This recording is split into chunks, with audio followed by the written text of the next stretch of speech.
Polanski Unauthorized is the first film that I've written and directed and produced, and also act in, that has a controversial aspect to it. Actually, a few more that were controversial, but not nearly as controversial as a biopic about somebody that's within the industry. So when I first started when I first came up with the idea to do Polanski Unauthorized, the life story of Roman Polanski, I would take my script and get other buyers and distributors and producers' ideologies, try to figure out what did they think about this story I had.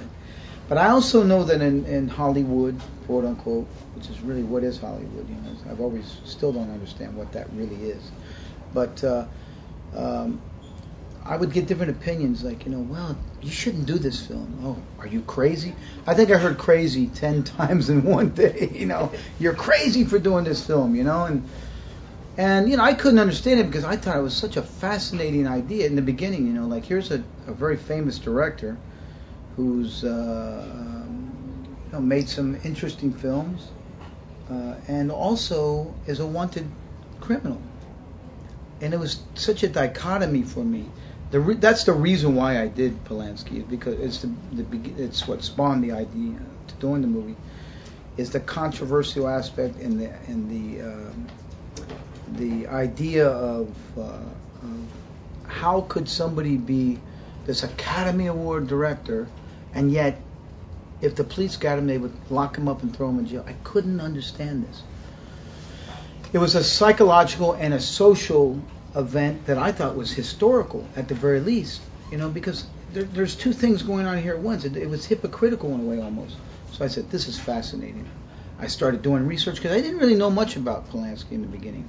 I knew because, as a child I remember hearing he got busted for rape and this and that, and he made a couple of interesting films like Rosemary's Baby, but he really kind of like went to Europe and that was it. Nobody really, other than his films, heard of him personally. So I said, let me do the research and find out more. I like interesting, eccentric people, first of all, in real life, And then the story started to unravel, and I started reading the court case, word for word, from A to Z, and I started to say to myself, this is impossible. This can't be happening. How can this be going on? This must be a movie. Why hasn't anybody else done the movie about Roman Polanski? I couldn't figure it out.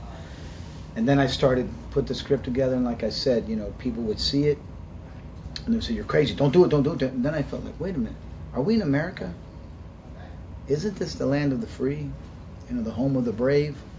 Aren't we allowed to have freedom of speech? And I said, I'm going to do it anyway, with or without what people tell me I shouldn't do, because I felt like it should be done. The world would be interested in knowing more about this interesting character. And I did it. So then all of a sudden later on he got arrested, and which is it's a very sad thing for anybody to get arrested. I don't care what anybody says, whether they do. The thing is about empathy, and the empathy in my film Polanski.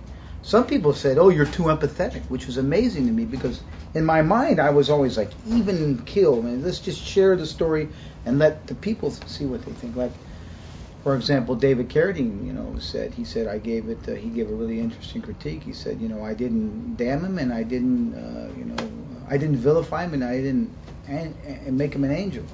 I just let people decide what they thought about him. So, it was controversial to do it, and it's a controversial film, and it's a controversial subject matter that needs to be told, and now it's become a historical event, which for me is beyond filmmaking. It's beyond Damian Chapa, the director, Damian Chapa, the actor. It's a historical event to be the first person to make a movie about a historical figure that's not just there because of his filmmaking, but because of a personal thing in his life.